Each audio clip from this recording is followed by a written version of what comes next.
వాన కరీంనగర్ జిల్లా చుప్పదండి మార్కెట్ యార్డ్లో తడిసిన ధాన్యం.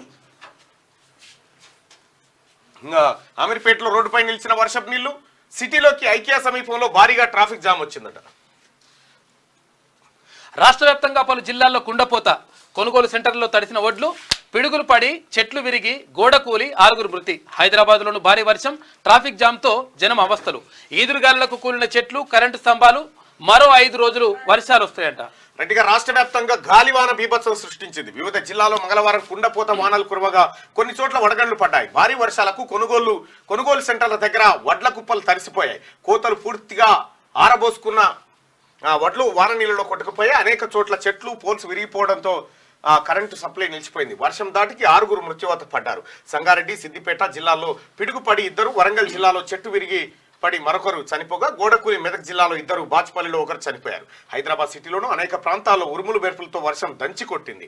రోడ్లపై నీరు నిలిచిపోయి ట్రాఫిక్ జామ్లతో జనం అవస్థలు పడ్డారు. తడిసిన ధాన్యం కొంటాం. అకాల వర్షాలకు తడిసిన ధాన్యాన్ని కొనుగోలు చేయాలని అధికారులను ఆదేశించినట్లు మంత్రి పొన్నం ప్రభాకర్ తెలిపారు. రైతులు ఆందోళన చెందాల్సిన అవసరం లేదని, పంట నష్టపోయిన రైతులను ఆదుకుంటామని ఆయన హామీ ఇచ్చిండు.